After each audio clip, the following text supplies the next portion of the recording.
Oh man, it never fails. Good. Hello, everybody. Welcome to the Cubist. My name is Bill Corey. I am the Cubist. And as you Pros.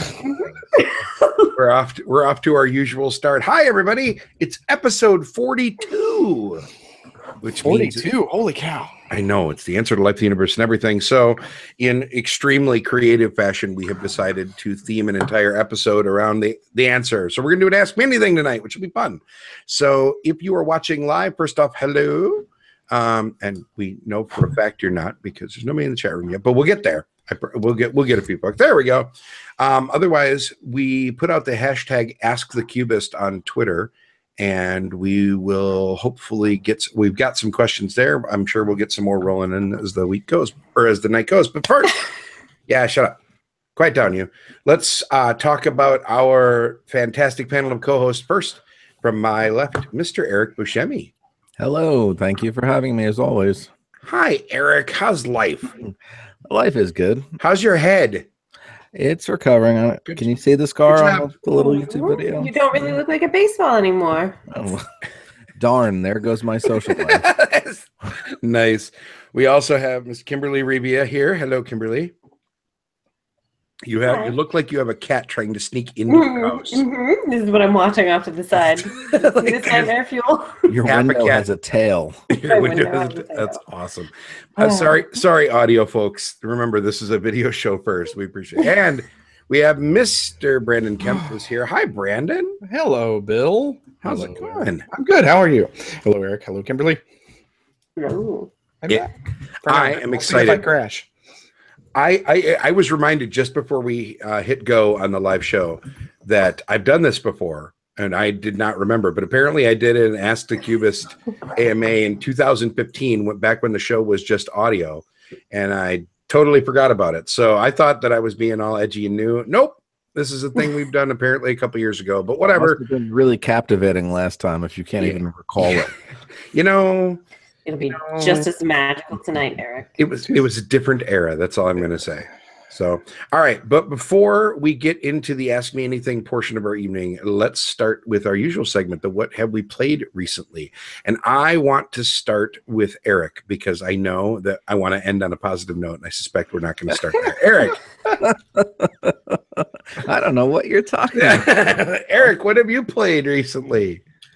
So on Saturday I had the kids. My wife was at work, so I decided we went to the toy store. The plan was just to get some Legos and do Legos together. This way they don't watch TV all day. And the Lego aisle happens to also be the board game aisle, but in Toys R Us this isn't a really big deal because I wasn't buying snot booger game and the game where you put the thing in your mouth and you try and talk with the plastic thing. Oh, but God. And yeah, this is the kind of stuff they have there. But anyway, they also happen to have this Monopoly Gamer. Yes, this got a lot of buzz about a month ago. And it was like $23 or something like that. And the kids are like, ooh, Mario Monopoly. And I was like, oh, all right. Because I kind of wanted to see what the big hullabaloo was about it. So I sat down with my 8-year-old and 5-year-old, and we played Monopoly Gamer. And it's better than Monopoly. Now, wait a second. Hold on.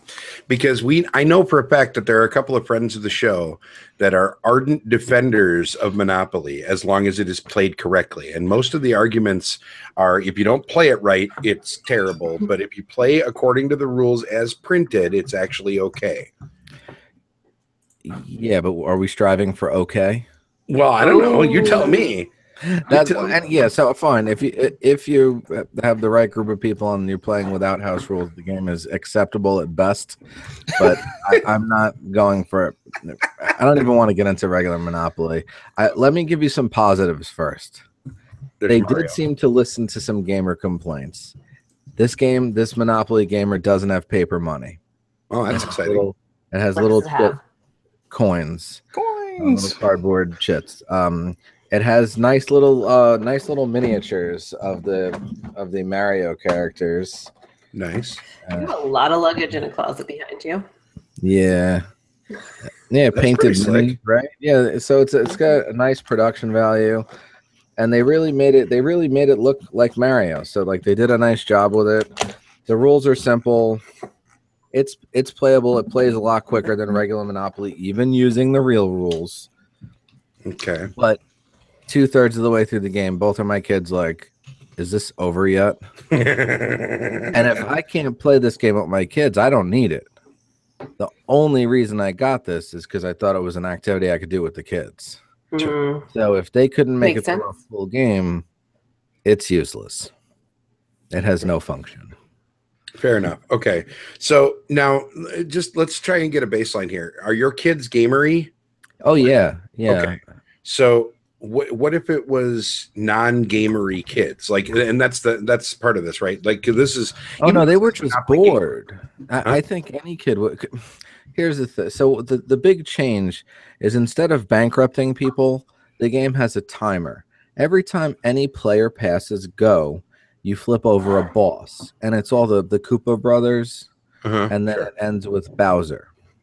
And there's 8 of them. So every time someone passes go, you flip one, and then you got to roll the die and try and beat them, which is completely random, by the way.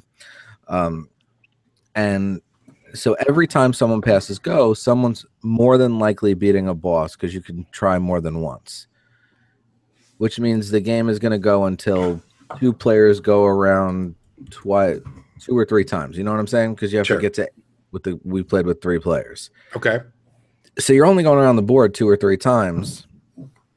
But that makes it too long to get that it gets boring. Well, you don't roll 2 dice in this game. You only roll 1. Oh, so no. You're going half as fast. Oh, God. But it also makes... House rule it. Oh, no, I'm not house ruling another Monopoly game. I'm not going to be that guy.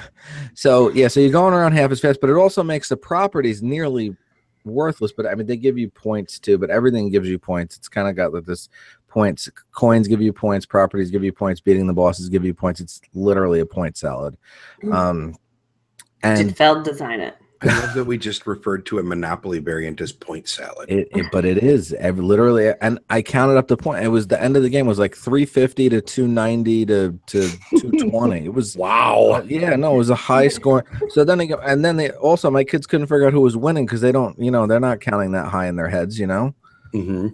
Yeah, so the whole thing was a little okay. Oh, and they really dedicate to the Monopoly theme, to the Mario Brothers theme, which is cool, right? Except the game still has a free parking space, which serves no function, but it's still the old like clip art free parking space, and it still has the go to jail space and the jail, and that also those 3 corners of the board and the go are still the original Monopoly art. Why would you not have gotten different art, especially if the free parking doesn't even serve a function? I think they're not I think I've heard something about this before. I might be wrong, but I think there's like some sort of rule that if you're going to do a Monopoly variant, you have to keep certain iconic parts of the game intact. And I think free parking and go are the 2. Well, that's I think I've heard that. It might, yeah. I don't disagree with that half of your statement. I'm just saying I think that's why. I think there is like some sort of rule in the licensing or whatever. But so yeah, it fixed some issues people have with the game. It's cute. You could play it in an hour. It is for kids. It's not great. It's not good. Okay, so on the Cubist scale, buy it, play it, forget it, or burn it. Where does Monopoly Gamer land for you? I'm gonna say forget it. So forget it. Okay. So not a burn it though. No, I'm not. I've been fueling your fire yet. I really like the game Hawaii, and I'm still irked that Tom Vassell threw his copy in the garbage. So I'm never gonna rate anything about it because someone out there likes this game, and I don't want them to hate me. That's fair. At least he didn't chuck it off the roof of his house. That was Vasco da Gama. So there you go. All right. So Monopoly Gamer gets a forget it from Eric. Have any of the rest of us played it? I have not. I've never even played it. I haven't tried it. Okay. All right. I've been meaning to pick it up, but just haven't pulled the trigger. Save your money. Oh boy, here we go. All right. Okay, Kimberly. We're in the what have you played recently? Hi, Bill. Hi. What have you played lately? So many things, but I decided I was going to talk about Junk Art by the Bamboozle Bros, Jay Comier and Senfun Lim, who was just on the show. Yes, him and his false beard. Damn his it. false beard. Junk Art is a dexterity game, but it has some challenges in there where you play different cities as challenges, and I'm not going to remember the names of any of the particular ones I played. Sure. But they'll be like cards with a piece of junk art or junk on it that you have to pull and play. Some of them are speed, some of them are last man standing. It's got a lot of variables in it. I got to play giant junk art at BGG or Origins or something last year, and that was pretty great. It's fun. This is the first time I've actually played it with kids. Nice. That was good. Yeah. We gave away an episode of Junk Art on the very first episode of the Cubist relaunch when we turned into a YouTube show. So I remember that. Matthew was telling me which games we played. Monaco, Philly. Oh, which cities? Okay. Which cities we played, yeah. I feel like I never get a chance to play this with the same group more than once, unfortunately. I've played this a bunch, but it's always a game that I bust out when I know I've got an hour and people that don't want to think real hard.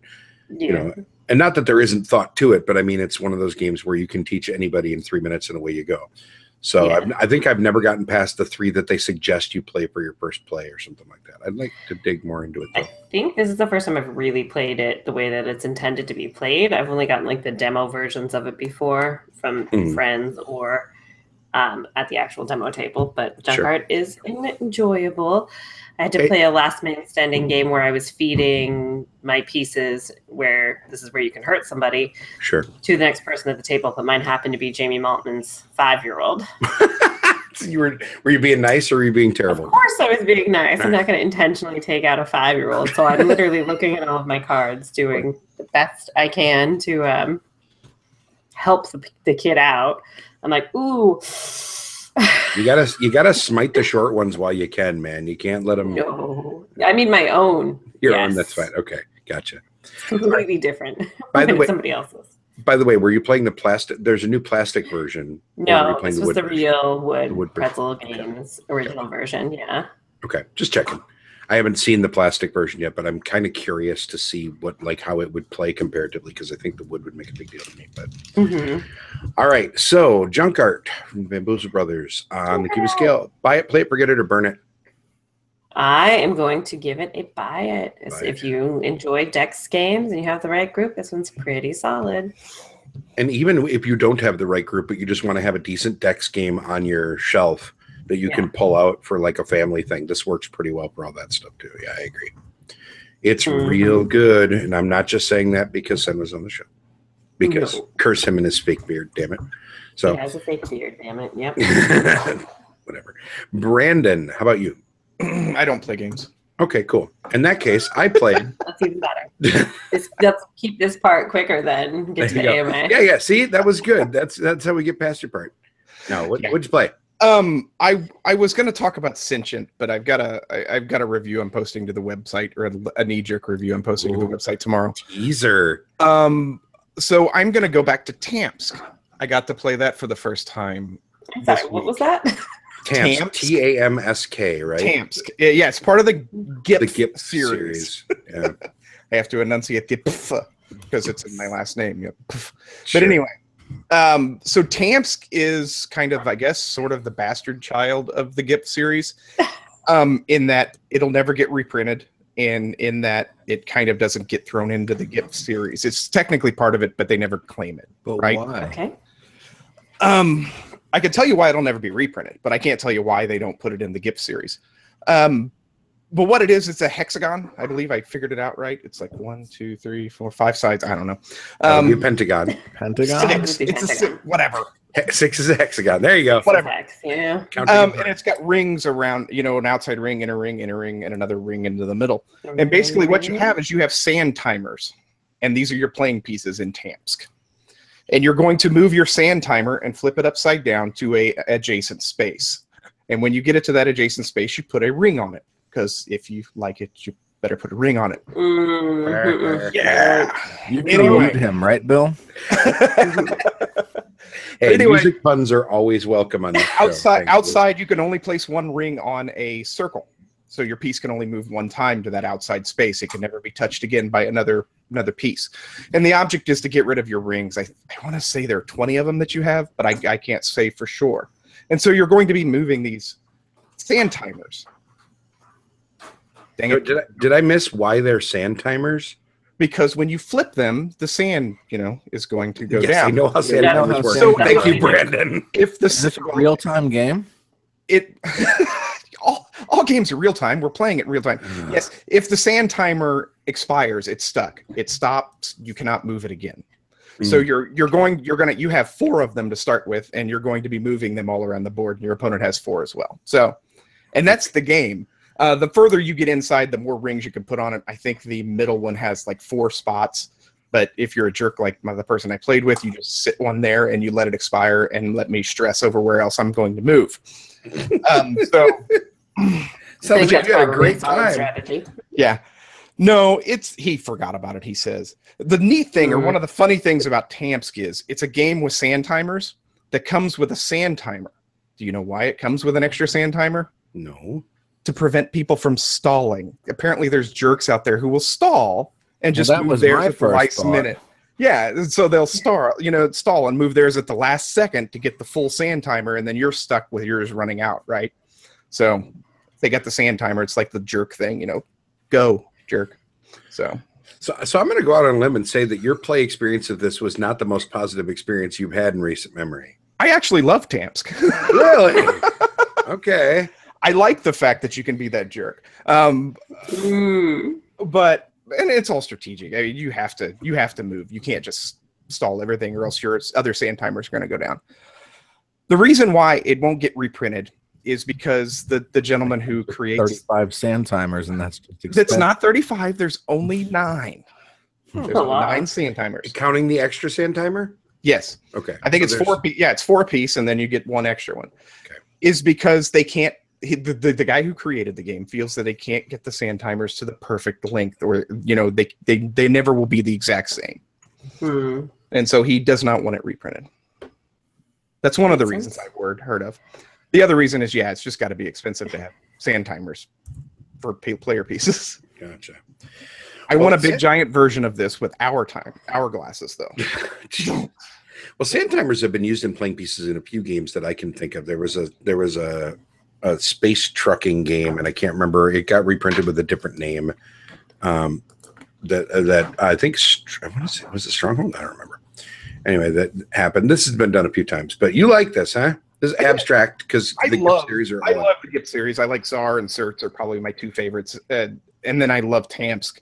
GIF, I think, is the one that everybody likes, and it's actually the one I've never gotten to play. But Tamsk is really good, and now I'm searching for a copy, and I see that it's like $110, and I'm like, well, shit on me. I'm not going to have Tamsk. There's one. Gotcha. Okay. So that's what flea markets and things are for, Brandon. That's fair. Yeah, you'll stumble across it in a Goodwill for $3 because somebody doesn't know what to do. Not ours. Sorry. Isaac in the chat. Things. Isaac in the chat is reminding me the name of the game I was thinking of was Time and Space. Thank you, Isaac. I appreciate that. Yeah. It was a Strongholds thing. I think so. I played the first version before it got reprinted with the new name, and I can't remember what the name of that was, but Space Dealer. There we go. Yep. Thank you. Got it. Gotcha. All right. So on the Cubist scale, it is a buy it for Brandon, and then play it. We'll play it together. Okay, gotcha. Yeah, I don't actually know. It's a play it. If you ever see it, play it. We went to a place in Kansas City called Pawns and Pints. It's a board game cafe that has no food and has no pints yet, but it was on the shelf, and we're like, we're gonna play some Tamsk. So nice. Good.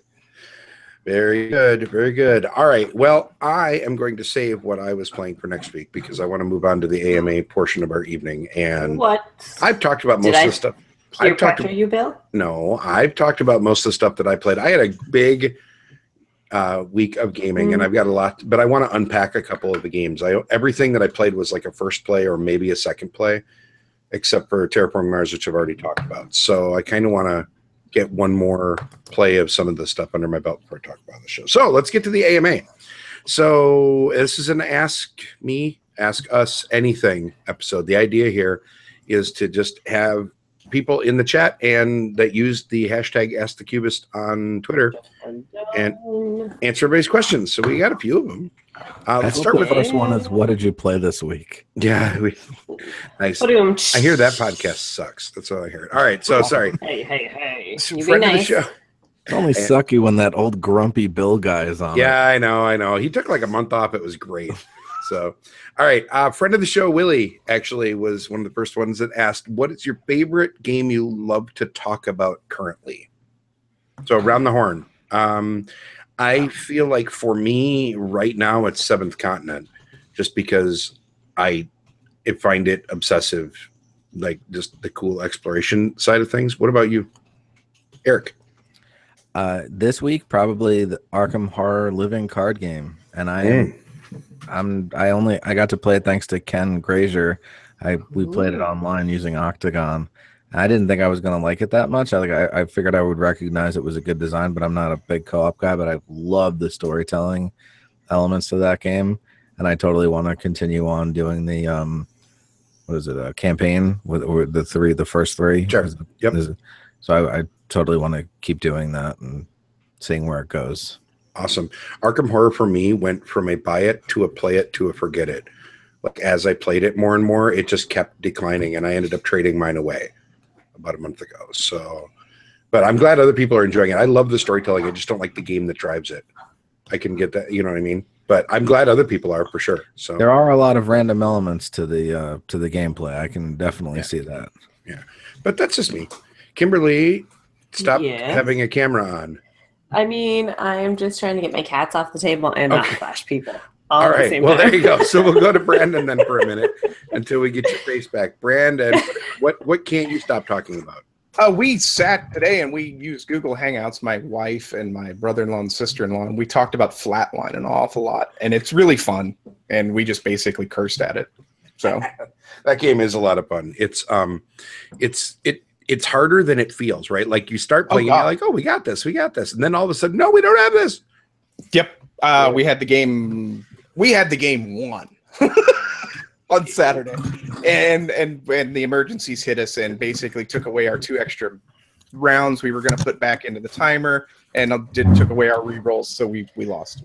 So you snatched defeat from the jaws of victory. Yes, we did.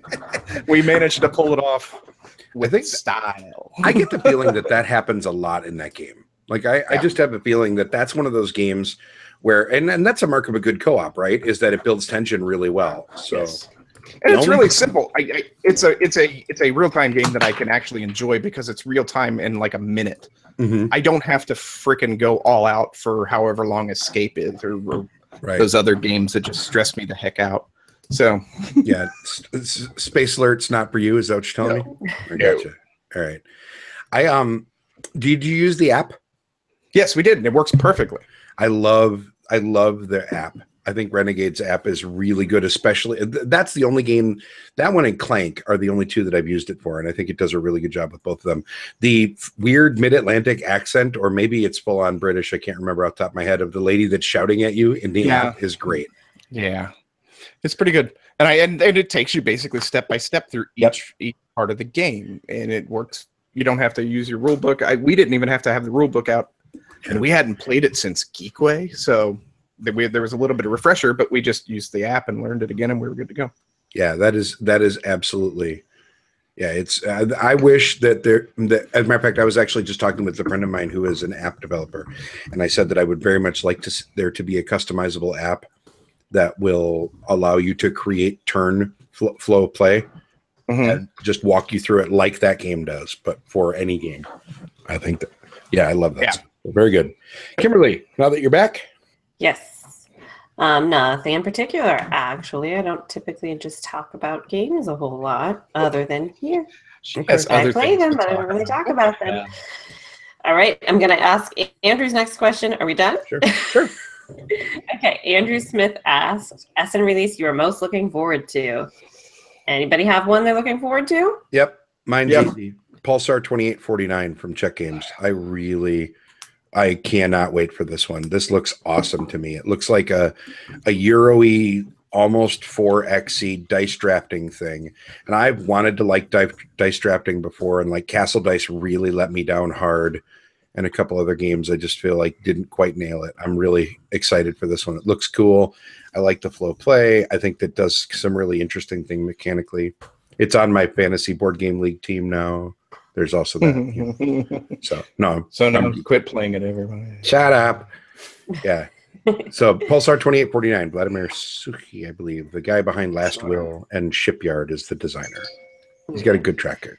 So. No, somebody's phone's going bloop, bloop, bloop. There you go. Let's see. We'll go backwards this time. Kimberly, how about you? Essen release? I have no idea what's coming out at Essen. Well, alrighty then. Nope. All right. Brandon? There's a couple, or there's actually a handful that I'm really looking forward to, but we'll stick with Otis from Pearl Games, which is basically kind of a what do I want to use the terminology here? Give me a second. It's a basically kind of a scuba game of sorts. You have divers, and it's like in the future, like what, 1,000, 2,000 years in the future, I don't know. And you're divers, and you're trying to gain resources from that have been buried long under the floods, that have killed us all. So it just looks really interesting. Sounds like a good time. Yep, it does. Gotcha. All Otis, right. but Pearl Games, anything Pearl Games touches, I usually flock to. Okay. Sounds good. I that one I've missed somewhere along the way, so now I'll have to check. OTYS. OTYS, got it. Eric, how about you? I am absolutely refusing to look into stuff. See? And I'm going to tell you, That's my man, I have Eric. a very specific reason. I still haven't gotten the damn games that I want from Gen Con yet. I still don't have Ex Libris in my hands, and I still don't have the Jamaica the Crew expansion in my hands. I still don't have a copy of number 9 because I'm not going to order that until I can order these other damn things. So when everything comes out, I did break down and get Rhino Hero Super Battle because I knew the kids would play it. The Ex Libris thing is really frustrating to me personally because I pre-ordered it. And they were selling copies at Grand Con, but they're not fulfilling pre-orders until next month. And so because I pre-ordered it, it's holding up my entire order at Cool Stuff, which means a bunch of stuff that I should already have in my hands is now going to wait. That's how Renegade does their stuff. I know, it's fine. Horse shit. It's not horseshit. It's basically advertising. I know. Yes. And I love Renegade. I love Sarah and Scott are great folks. They've been on the show multiple times. They're awesome. It's just flustering from a personal standpoint right now. Like it's not one of those things where I don't hold it against the company. It just makes me crazy because it's you can still like the people and not like the company's practices. You understand why they're doing them because they're doing them for bottom line revenue reasons, but they're not customer friendly, awesome practices. Well, in this particular case, it's not, I'm not in the position to make the judgment call on that. So but I get you. I'm doing it for you. There you go. Well, all righty then. All right. Dean in the chat asked if we have self-imposed limits on our collection size. If so, how do we determine what leaves and how do you typically get rid of them? For me, mine is that I have 2 shelves in my 2-bedroom apartment, and basically if stuff doesn't fit on them, then it's time for stuff to go. And as far as how I get rid of them, I don't sell games almost ever. I math trade, or and that doesn't really get rid of games, that gets different games, or I donate. I give games away fairly often. Like I donated a bunch to the Granite Game Summit library earlier this year. I'm donating a bunch to the Gaming Hoopla, who is forming their library, and I'm going to rant about Gaming Hoopla more later. I tend to donate, or I just give them to people. Like if somebody comes over and plays a game that I'm kind of on, and they really dig it, I'll be like, well, there you go. Have a good time. And they're like, wait, what? I'm like, yep, go home with that. That's for you. That's happened a number of times. I can vouch for this because he gave me all my goods the last time I saw him. Yep. Oh. Yeah, I gave you the copy that Brandon gave me. I paid it forward, Brandon. What did we pass on? Sorry, I was. Oh my goodness. All my goods, Brandon. Oh, that's right. Yes. Okay. The game I didn't like. Yes, you didn't like it. I did. But and when Eric and I saw each other, we didn't quite get a chance to play it. And he's like, "Oh, I haven't gotten to try that." And I'm like, "Well, then there you have it." And I just like, moving on. There you go. And I have gotten to play it since then. Good. That's what I like to hear. All right. How do you, Brandon? Should we just touch on yours now? Oh, I don't think Brandon does. Because we know Brandon's answer. What's that? Brandon hoards them. Smile pretty, Brandon. Brandon's answer is he's saving up to buy the house next to him. Well, if I have space, if what's the old cat saying? If I fits, it sits. It's basically if I can put it on a shelf somewhere, it comes home with me. How about you, Eric? Well, here I can. Right next to me It's is the palm of your hand. my gaming wall, and when there is no room left in the so gaming fast wall, and blurry. oh, sorry, well, that sucks. When there's no room, then you stop. Yeah, it's kind of, my wife is like, no, you have like 150, 200 games. Knock it off. Gotcha. She's like, you're not putting them anywhere else. I used to have that. My ex-wife had a closet for me, and all of my games had to fit in my closet for me. Just okay. Yeah, games, not you and the game. Yeah, not just for me. Although that would have explained the divorce a little faster, I suppose. There you go. No. Yeah, no, but it's actually sort of similar now. It's just self-imposed as opposed. I enjoy prioritizing my game collection a little bit.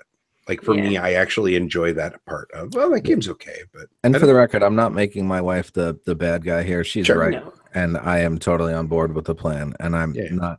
I wouldn't even know what to do with Brandon's game collection. I'd be paralyzed with. No, I like to keep mine at like 250-ish at the very, very max, but that is even pushing it. I like to basically only keep things that I'm actually going to play with some regularity. Sure. And I donate most of mine that I cull or just going into the Granite Game Summit Library, obviously. Occasionally I will sell them through our silent auction, but not usually. Gotcha. All right, next, again from the live chat, Chad Roberts has, what was the first really positive experience with modern hobby gaming that inspired you to pursue modern hobby board games? I want to go last on this one because mine is a really hard question to answer, and I'm going to take a while. So let's start with Brandon this time. I have a quick counter question. We can let Brandon go first, but Chad, does Magic the Gathering count as modern? Yeah. I'm asking Chad. Are you Chad now? No, but I am now. Maybe. Well, Chad can respond. You go, Brandon. I would argue that it would count as modern too. So even I don't care what Chad says, it's modern. Yes, Magic counts. I would say it basically. I care about you, Chad. I love you, Chad. Brandon. What basically got us started was the Magic Labyrinth. It was a gift from my sister to my daughter, my oldest daughter, and we sat and played that stupid, aggravating maze game for I don't know how many times, and it pushed me to Board Game Geek, and then from then on, we know what happens. You get 500 and some odd games on your shelves. There's only 500 and some odd? The two dials on it? I said some odd. With a marble? No, not the wooden dexterity game. No. The Magic Labyrinth it's a maze. You build the maze under the board, and it's all done with magnets. I've never played the Amazing Labyrinth. I don't know if they're different or anything. I've never played the Amazing one. But then you have your magicians or your wizards. But anyway, you're trying to get your ingredients to put it in your spell without knocking into the walls and losing the magnetic connection. Gotcha. Correct, Devu. I think I'm just thinking of Labyrinth. And if you are older than say 30, chances are you are not going to remember where you put those damn walls, like your 7-year-old will. Yes. Accurate. All right, Kimberly, how about you? What got you into modern board gaming? What got me into it, or the first positive experience? First positive experience, sure. Okay. I was going to say, did the question just change? The first publicly positive experience I can think of was going to a poorly run local con. The con itself, not great, but we did get to meet some other people. We kept those people, so there's that. There you go. That was my first time meeting other people who played board games. Gotcha. In any large scale format, at least. Sure. All right, Eric. Freshman year of high school, I was a poorly socially adjusted only child that was picked on a lot in middle school, and then no, this is a happy story. This is a positive experience. I found the lunch table of the kids playing Magic the Gathering, and it was like, oh, I found my people. And you ever see the movie Wet Hot American Summer, where the camp counselor's going around, he's like, I'm looking for the indoor kids. Yes. Never calls my kids the indoor kids all the time. Nice. And so I made a lot of friends, and and Magic was the facilitator to that. So nice. Okay, so I wanted to go last because my story is going to be kind of a weird outlier here. I have never not been a gamer. So this is hard for me to answer because I grew up, I've talked about this on the show before, but briefly, my dad was one of the original playtesters of Dungeons and Dragons before I was born. And so I literally was born into a gamer household. And as my friend Will has said before, I am the youngest old school gamer that he knows because I'm probably the closest thing to a true second generation gamer. You know what I mean? Like as far as what we would consider modern board gaming. So it's really hard for me, but I guess as I'll talk about the transition from role-playing games to board games that I can do, which was when I helped out when Mayfair Games acquired the rights to Settlers of Catan. I was friends with some of the people that worked at Mayfair, but from outside of that realm. And they asked me to come down to the plant in Chicago and help assemble games because I was recently unemployed, kind of needed some money. They were like, well, if you come down here, we'll put you up and you can build games and it'll be fun. And I said, okay. I don't know what this game is. Is it like Battletech? Because that was what my big hotness at the time. They're like, no, not really. But, and so they taught it to me while I was down there and I fell in love with it. And so that would have been 1998, I believe. Maybe 96, 97, somewhere in the late 90s. And that was when I discovered like modern board gaming, but I had been a gamer in various like capacities my entire life. So for me, it's a little different. There you go. All right. From Twitter. Oh, no, I'm sorry. From Dan here in the chat room. We'll get this one. What's a game you're tired of hearing about? Everything from Cool Mini or Not. Oh. Is that terrible? No. It is because Modern Art is a fantastic game that should be talked about all the time. Modern Art is a fine game that Cool Mini or Not is just getting around to reprinting. That's all it is. This is also valid. Lorenzo Il Magnifico. Yeah, I don't like. Oh my goodness! At all. Brandon's gonna list them all, but yeah, Bill hated that, right?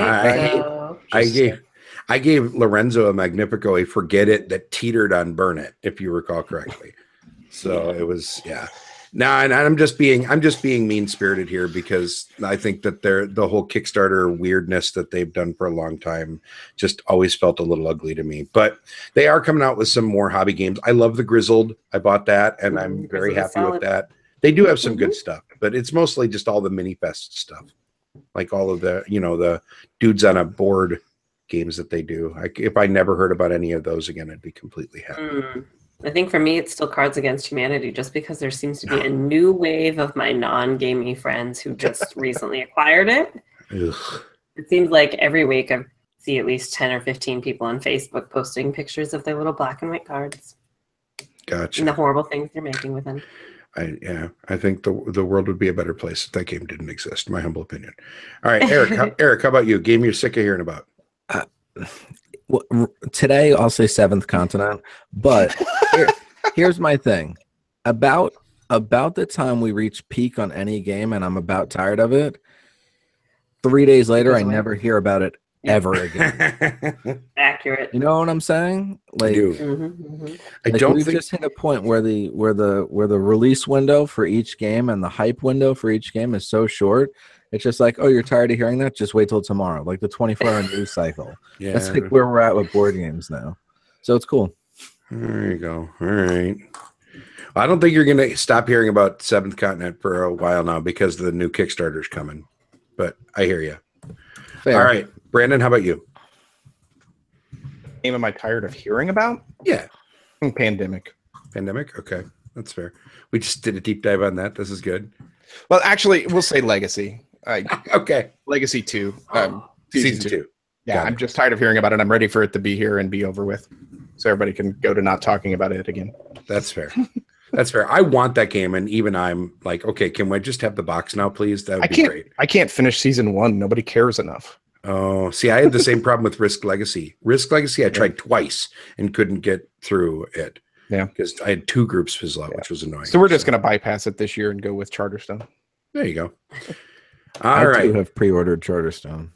What's that? I too have pre-ordered Charterstone. Yeah, I haven't yet. I have failed. All right, Dean in the chat room. How did you each get into podcasting and meet each other? I don't know any rules.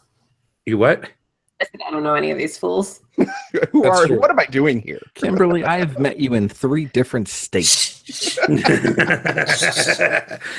Kimberly, your start doing content was here, right? My what now? Who? Huh? This is the first thing you've done for podcasting, right? Back in the audio version. Yep. Yeah. I'm saying this is you started with the Cubist, so yeah. I did. The Cubist was my very first podcasty thing, and Twitter. I met all these fools on the Twitter. Yep. Yeah, I was gonna say that's how we all met. I think, right? Is Twitter? Okay. Well, no, actually, I maybe met Eric in person first. Yeah, that might have been at FeldCon. I'm not sure if we were Twitter friends at that point. He's the outlier. I don't know that I knew who he was. Yeah. No, but like I find like I'm still Twitter friends with people, then I meet them and I don't realize that we're already Twitter friends. Yeah. Sometimes because the board game thing is small. Sure. Comparatively. Sure. All right. Podcasting. Brandon, you want to tell the story of what did you play this week? Because I think that's where you start, right? There was a Geek List. It was What Did You Play This Week Geek List over on Board Game Geek. It was hosted by Jonathan Gilmore. I took it over and posted that Geek List for 2.5 years. I got tired of writing, so I decided that, hey, recording my voice should be a good option for that. And I've been doing it ever since. Nice. And now I'm slowly going back to writing. So, and now you're going to go back to writing. Yeah, I forgot about that. Nice. Mine was Tom Bassel put out a call on the Dice Tower saying that he was looking for segments. And so I just sat down in front of my computer and recorded a couple of what became Concred and sent it to him like, hey, here's a first thing. Did you like this? Cool. Here's 3 more, and became the Concred guy. And that's really where that started for me. And then ended up, people came up to me at conventions and said, holy crap, you're the Concred guy. I'm like, well, then maybe there's something to this. People actually listen. And so then did the Cubist. And what did you play this week and contributed to other stuff along the way? It's fun to talk to people. And now I do YouTube because real podcasting is a pain in the butt. YouTube's way easier. You spend more time recording and editing than I could ever do writing. Exactly. Yeah, no. There you go. Eric, how about you? So Brandon, and not only is he part of the founder of What Did You Play This Week, he is also one of the contributors to the low player counts If You Buy One game segment, which actually the last episode of just went out. Yeah. And that's my favorite. Going back a few years was my absolute favorite podcast thing. But at that point I didn't know the intricacies of who was behind it. I just knew that Brandon was in it. So I had seen Brandon on Twitter put out a thing about his podcast, like adding more people to it. And I was like, oh, I would love to be on If You Buy One Game. So I messaged Brandon. Like, I never denied anything. I just went. I messaged him. Like, I would love to be on your podcast. And he's like, sure. And then like somewhere in the conversation, I realized he was talking about the What Did You Play This Week podcast. And he couldn't back out at that point. Well, you know what I still got to talk about games on a podcast. It just wasn't the one I thought. And then eventually I wound up hammering the door in on Travis and Donnie and making them let me contribute to that anyway. I got catfished on a podcast. That's awesome. So yeah. Oh, crap. That's amazing. I've never been so proud of anyone before, Eric. Somebody asked a question that has nothing to do with games. Our favorite road trip snack? Yeah. Wow. I do a lot of road trips, so I feel like I know a little bit about this one. For me, it's cheese curds because Wisconsin. Curds. Wait, cards? You just eat or cheese no, curds that's in the car? Curds. Cheese curds with the Canadian cards. Yes. Yeah, no cheese. If you get a big bag of decent cheese curds, you can sit them next to you, and they are filling enough that you don't get hungry on other stuff. Because otherwise, if it's like chips or whatever, I'll just sit and inhale an entire bag of them, and it's terrible. Cheese curds, I feel like I can eat in smaller amounts, and it calms my stomach. It's good stuff. All right. How about y'all? Anything else? Entenmann's chocolate chip cookies. Entenmann's chocolate chip cookies. All right. They're bite size. Oh, the little ones. Okay. Wee bitty guys. Gotcha. I always try to find like a local bag of like beef jerky or something, something that somebody just threw on the grocery store shelf, and you don't think that it's been approved by anyone, but it's local, and you just try it. But also bottle caps or gobstoppers and Monster energy drinks. I mean, that's all you need. Oh, 5 Hour Energy. I will say that 5 Hour Energy as far as energy drink type stuff, but that doesn't count as a snack. Old school Red Bull. Oh My God! You're drinking 5 Hour Energy and Monster, and you're going to criticize my taste that buds? sounds tasty. No. Monster's him. 5 Hour Energy is me. Yeah. They both taste like crap. Oh, you get the rehab stuff. The half pink lemonade, half tea. Delicious. You guys are nasty. That's creepy. I say that out of love. I get my caffeine through coffee like a normal human being. This is road trip specific. I probably wind up having 1 Red Bull a year when I have to drive in the middle of the night. Brandon's saying but he has like eight Monster drinks a week. Nobody's drinking the balls. I have an Amazon subscription that delivers every 2 weeks. Is that true, Brandon? What about my subscription? Yes. Yeah, I have a case of it delivered from Amazon every 2 weeks. Nice. Like a normal person. Exactly. I'm sure my male person thinks I should have a cardiologist on call, but for the record, probably. I know at least one other person that does the exact same thing you do, except I believe it's more frequent than that. So. Oh, gotcha. Yeah, it's every 2 weeks. Yeah, gotcha. I try to limit myself. I eat sunflower seeds and junior mints. Sunflower seeds and junior mints. All right, not mints. Like as a combination. Or do you? But Matt likes to go full leather with the sunflower. So, oh my gosh, I can't word. Junior mints are a good choice though, because mint is calming for the stomach. That's a sure. That's why I do choice. It. Where I like to suck on them. There you go. Aren't you glad you asked? So you do shellless, or do you make them ride with the windows down? No, he likes leather cheeks, so the shell's. Chad, you're my boy, Blue, right there. So, all right, from Twitter, Eric Booth used the Ask the Cubist hashtag. What 2 games do you own that you haven't played in a while that you really want to get back to the table? And a couple of people responded to this one on the Twitter. On the Twitters, on mine, and mine are, I think, I don't remember what I said. Space Alert would be one for me, but with a group where I didn't have to teach the damn rules. I would like to just play Space Alert. I feel like I'm always teaching that one. And because that game is so intense to learn, you have to go through the tutorial, which is really boring. So Space Alert would be one. And I think Myrmes, the ant colony game. I really love that asynchronously because I love that game. I adore Myrmes, but yeah, the problem is I don't like async. We've talked about this. Yes, I know. But yeah, it's a really good game. Yeah, Space Alerts, and I bought the expansion that has the campaign rules, and I have yet to play it. I bought that maybe 3-4 years ago, and it's never been touched because I can't get a group together that knows how to play. I might bring that to BGG or grab it at BGG. Would love to play that Space Alert at BGG. You and me, buddy. We'll do it. All right. How about y'all? 2 games that you don't get to play very often that you want to get, that you wish you could get to the table. Do I have to pick 2? Yep. I got 4. Sure. You got to pick 2. Come back to me. All right. Kimberly. If you had said 1. Yep, if we had done the thing differently. I'll go with Tobago because I haven't played that in a really long time and I enjoy it. And Torres. Boom. Is Tobago the one with the moai that you have to burn? Yeah. Stuff? Yeah, and you have to make grinding noises. Wow, I don't like that game at all. That game is fun. Where's your Indiana Jones spirit, Bill? I have an adventuring spirit. I just don't like weird games that pretend to be deduction and aren't. Whatever. All right, Brandon, how about you? Move on. Thunder Alley. It just doesn't get played very much because it's so freaking long when you get the full player count, and I really like it at the full player count. And something else. I had it in my head. God. Bless America. Gone.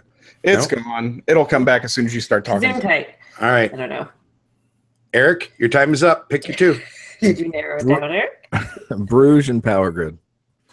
All right. Power Grid. I agree with one of those. Yeah, I don't like Bruges. No, me either, Bill. That's it. Damn it.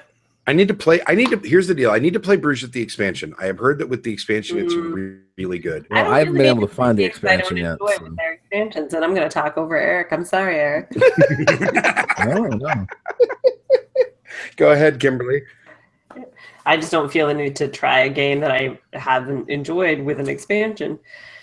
I get that. That makes I'd rather sense. play a game I know I like than expanding upon a game I know I don't like. There you go. My second was Carson City. Sorry. That's fair. I've never played that one. That's Cowboy Kalis, right? I love Carson City. I wouldn't know because I won't touch Kalis with a 10-foot pole. Boo. It's such a good game. Oh, and just Guy on the camera. Who I have the original copy of Power Grid, and it's better than the deluxe. Boo. You're also wrong. Shots fired. Thank you for being on the show, Eric. I really appreciate it. Have a great time. You know, we already had to fire Brandon for the "if you like it, then you should have put a ring on it" nonsense. Yeah, what is happening today? No, Bill had my back for that. Like, that's true. music puns are always welcome. However, hating on Power Grid Deluxe is a kicking offense. It's terrible. All right, Justin from Twitter. How do people usually sell their games that they call from collections? Best place to post them and how to price? Okay, so on the rare occasions that I try to sell something, which really doesn't happen very often, it is personally to people that I already know. I almost never sell games online. I will sell them to gamers that come over to my house that I know want to own something that I like better than something I would give away. You know what I mean? Like, usually I'll just give them away. But if it's something that I actually like, that they just clearly want to own it more than I do, then I'll sell it. And usually what I do is I go to BGG really fast. I see what the Geek Market recent transactions were, and then I knock about $5 off of that because it's a friend. Yeah.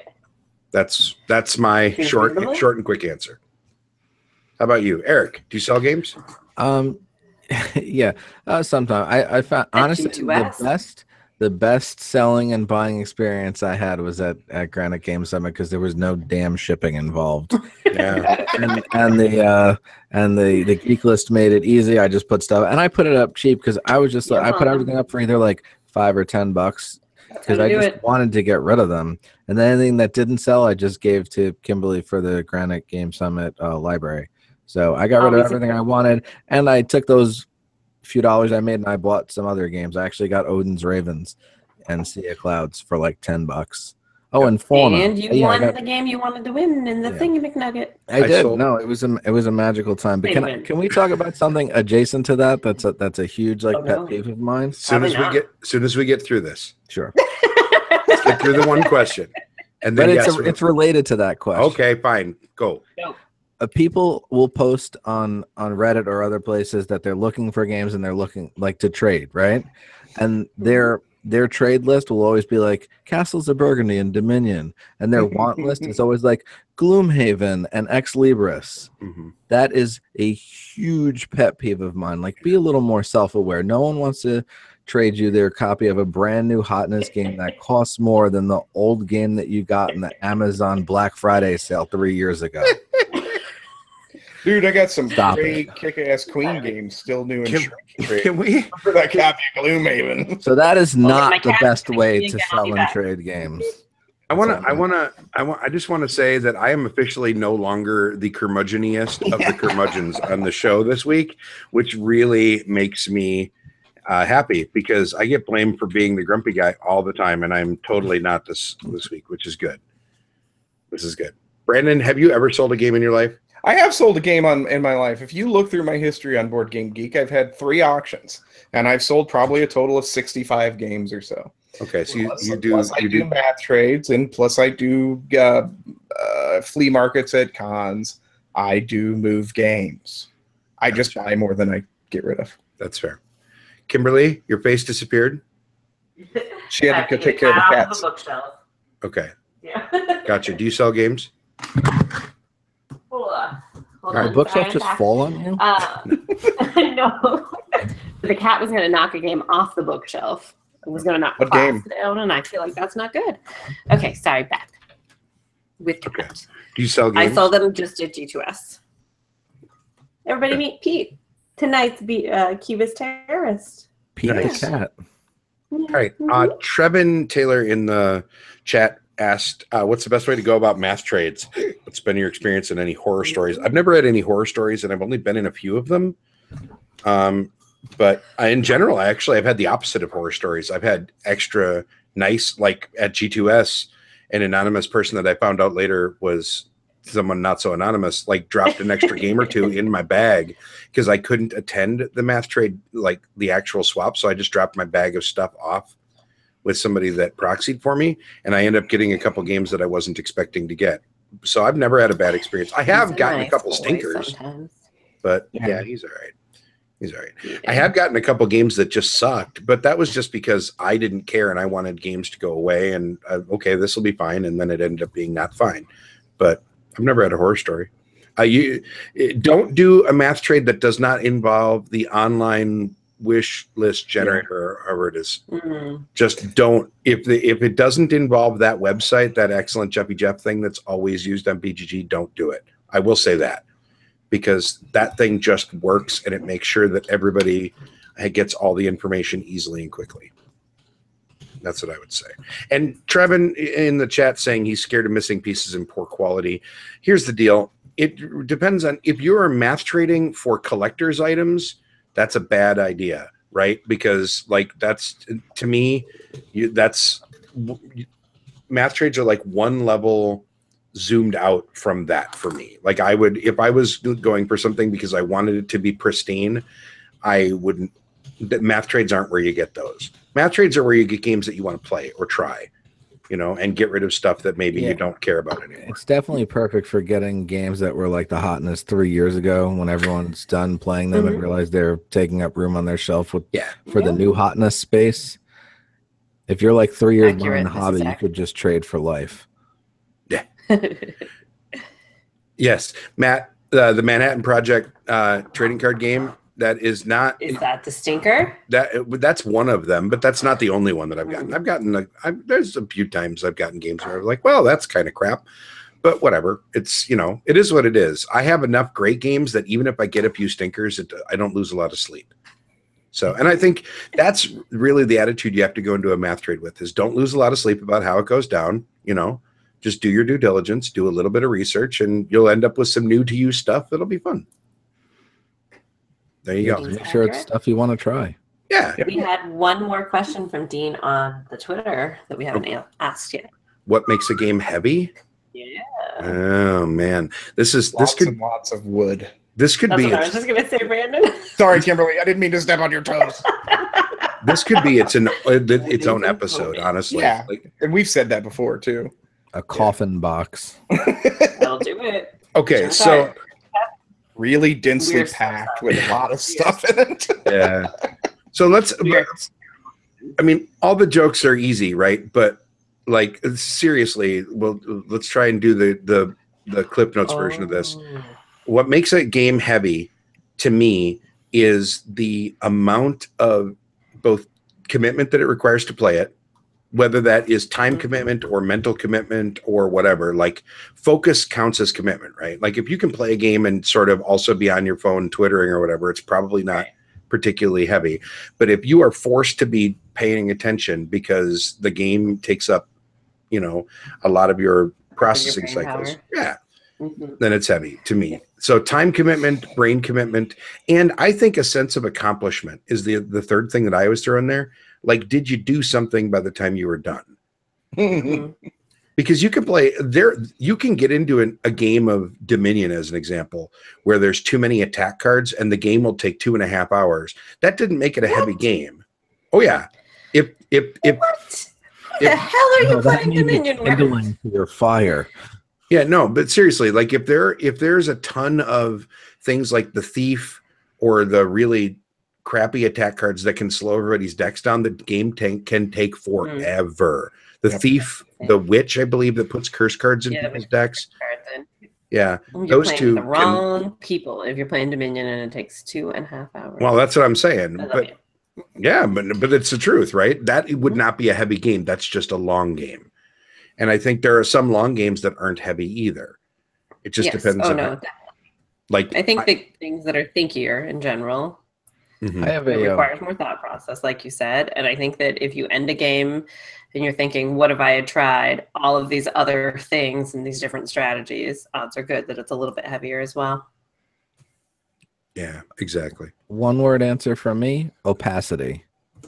Oh, okay. If I can't figure out what's going on, like I can't see the strategy, if I can't see the lines that connect, if I can't see the levers that need to be pulled, it's probably heavier. That's fair. That's fair. Yep, makes sense too. By the way, I just want to say that in the continuing tradition of hashtag Matt is always right, Matt in the chat is agreeing with me that Dominion absolutely can go long with the right. So can Flux. Yeah. Can so we can kill Launchpad. that hashtag last week? Matt is always right. This is definitely Matt. It'll be his birthday this weekend, so he can be right for 1 week. There you go. As far as I'm concerned, he's right every week that he keeps agreeing with me. No, Bill. There you go, Matt. You're my boy, Blue. We'll hug it out at BGG. It'll be great. Hey, kiss him again. I will probably. Okay, good. All right. So, Brandon, weigh in on the heavy games thing. Do we miss anything? Yeah, we didn't miss anything. I think we got it covered. I mean, it's gonna just be gameplay. Many choices. I don't know. You guys covered it. I spaced out. Gotcha. That's fair. Okay, so I want to do. That was awesome, you guys. Thank you. If any more questions happen in the next couple minutes, we might throw one in really fast. But really quick, a couple quick announcements. Number one, I'm going to start plugging for the Gaming Hoopla. The mini Hoopla is coming up in just a few weeks. This is a small gathering in southeastern Wisconsin, Janesville, Wisconsin, that I will be attending all 3 days. You can go to www.gaminghoopla.com and check it out there. This is the mini Hoopla, so this is not the full-fledged convention. This is a smaller get-together that Geekway is totally copying for their own benefit, which is fine. It's fine. They're allowed. But this will be awesome. I'm going to be teaching High Frontier 3rd Edition from Phil Eklund there, speaking of heavy games. And then to lighten it up, I'll be running 2 Rooms and a Boom, both of those on Friday. And then Saturday and Sunday, I'll just be wandering around playing whatever people grab me for. So go to gaminghoopla.com and check that out.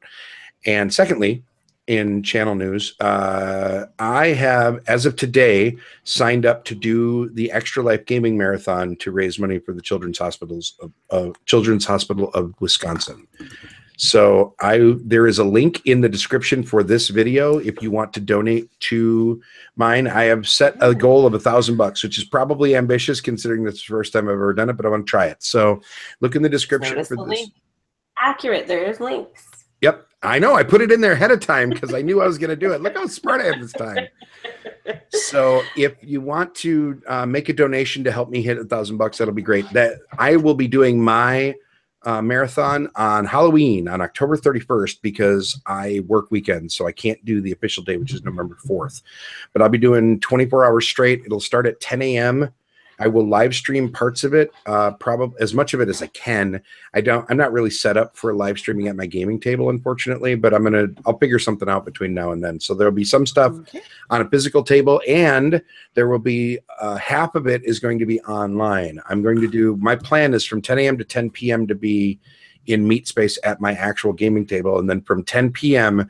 until 10 a.m. will be virtual right here on YouTube, where I will live stream it. So if you want to get involved in that and play a game with me or with maybe any of the other Cubist folks that I can sweet talk into losing a few hours of sleep for, no commitments yet from anybody, but I'm going to see what I can do about getting a couple faces to play games with me on here.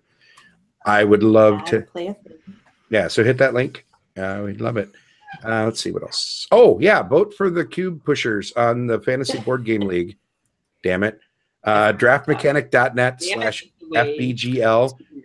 You cannot capitalize FBGL, we found out, because it's a case sensitive URL, which is weird.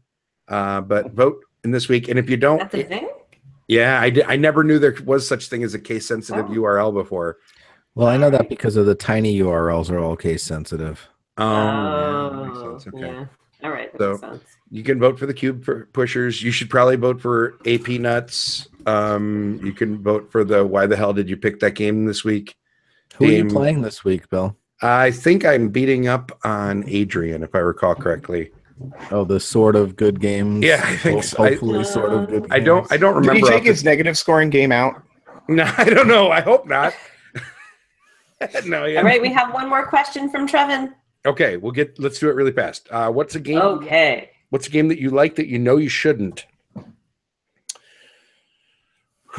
You guys go first. I'm stuck on this one. There is no game that you shouldn't like. You should enjoy all games for what they are. They're fun. I don't know. Actually. So now I'm gonna say Cards Against Humanity, Brandon. No, damn it. That's not a game though. That doesn't count. Okay. So here's my sort of serious answer. I agree with most of what Brandon just said. However, you could also interpret that question to be, what's a game that doesn't fit the rest of the stuff that you like that you still like, right? Like that's the other way to look at it. What is off-brand for you, as Daniel Newman would say? What's an off-brand game that you like that doesn't make sense? I don't think I have a brand. I do. I've got one. I've got one that I like that doesn't fit my mold at all, and that's Machikoro. I know. Oh, I loathe that game. I know. Sorry. I know. And here's the thing, right? I know a lot of people don't like it. I get why they don't like it. I understand all of its flaws. I still have fun. I have fun every time I play it. I don't know why. Can I stop you for a second? Because Danielle must be watching online, and she told me that he has not taken his negative scoring game out yet. Outstanding. Good. Excellent. Danielle, thank you. You're the best. Can we not remind him? That would be great. So wait, how do you score negative points with a game? I don't know. I haven't even rating drops. If it's rating drops, nobody logs any plays of it. No plays. Nobody? Yeah, well, or not at least 100. A game of some sort that hasn't hit yet. So yeah, there's that. Amazing. Okay, off-brand or a game or whatever it is, something that you like but shouldn't. Eric, go. Anything cooperative. So I mentioned earlier Arkham Horror, the card game, and I'll mention my favorite co-op game, Burgle Bros. Those may be like the only two co-ops I like. So you hate co-ops, but you like those. I'm a competitive gamer. Like I said, I grew up playing chess, Magic the Gathering, all things where you kill your opponent. Gotcha. Kimberly, how about you? I will go with One Night Ultimate Werewolf. I don't typically like those kinds of games, but that one I still have a little bit of a soft spot for. Gotcha. Well, and it doesn't hurt that it takes like 7 minutes. I mean, yeah. If that's the best. Yeah. You can knock out a bunch of rounds in an hour. Exactly. All right, Brandon. I'll take the same route as Kimberly. I loathe social deduction games, but I actually really, really enjoy playing. We're friends. I really, really enjoy playing werewolf in games like One Night Ultimate Werewolf. Gotcha. Werewolf mainly because of the experience around you. Yep. One Night just because it's quick, fun, light. And Werewords is fantastic, Chad. That's possibly one of my favorite games of the year so far. So I haven't played Werewords yet, and the One Night game really does not appeal to me. Just because if I want to play Werewolf, I want to play the big deal. But I get that. Very good. Very good, guys. This is fun. I hope. Viewers / listeners, I hope you enjoyed this as well. We're going to start, I think we're going to maybe talk about doing one of these sort of free-form conversation shows, like maybe every month or every couple months or something like that. Just kind of loosen up the format a little bit, because I really enjoy the deep dives and I enjoy having guests on, but it's also fun to just shoot the breeze with friends. So, and to interact directly with you, the listeners and viewers. It's a lot of fun just answering all your questions and interacting directly with you on the show, as opposed to just sort of the random comments that we get. It's a lot of fun. Kimberly's yawning. That means the show is over. So all of you, let's start from my left. Eric, if people want to know more about you and what you do, where would they look? I am on Twitter at Eric Buscemi. If you want to reach me there, the stuff that I write can be found on the Punchboard Media website or on Board Game Geek. I write as the Cardboard Horde, and I also guest on What Did You Play This Week and the Cubist and Botch Games, wherever anyone that lets me talk. Gaming Rules this week. Yeah, I was the guest on Gaming Rules, and also on the upcoming Perfect Information podcast too. Look at how famous you are now. Yeah, I'm just an audio whore. By the way, I just really want to congratulate you on managing to not put the Punchboard Media tagline in when you did the plug. Thanks for that. Don't worry, we'll pick up your slack later, Eric. Kimberly, how many things do you want me to promote? Come on. So many. Kimberly, how about you? Hi. I'm at KJ Revia on Twitter. I was actually just verifying because I had a brief stroke, apparently. Who am I? Who am I? What am I doing? I must find out more about myself. Like weekendish arena area thing at KJ Review on Twitter, and I'm not even going to promote anything else. Holy crap! All right, Hey, Granite Game Summit. Isn't G2S on sale now? Oh yes, tickets to Granite Game Summit are on sale You now. tell me I'm slacking, Bill. GraniteGameSummit.com or at G2 Summit on Twitter. I was trying not to connect myself as a babbling fool to the company. That's all. We haven't even gone that late tonight. All right. I'm just tired. We drove like 8 hours last night. She said she was involved in an arena of some sort. I don't get it. But... Yeah, I don't know what that part was about at all. Brandon, how about you? I'm much like Chad. You can find me down the road at the Dunkin' Donuts / Baskin Robbins, just waiting for that damn thing to open.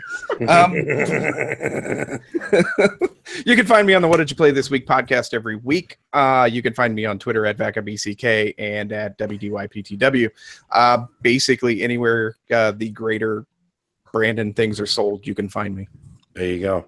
And of course, you can find the show at thecubispodcast.com. You can subscribe on iTunes and you can also find us on Punchboard Media, where we all bring something to the table. Ha! Suck it, Eric. I got it.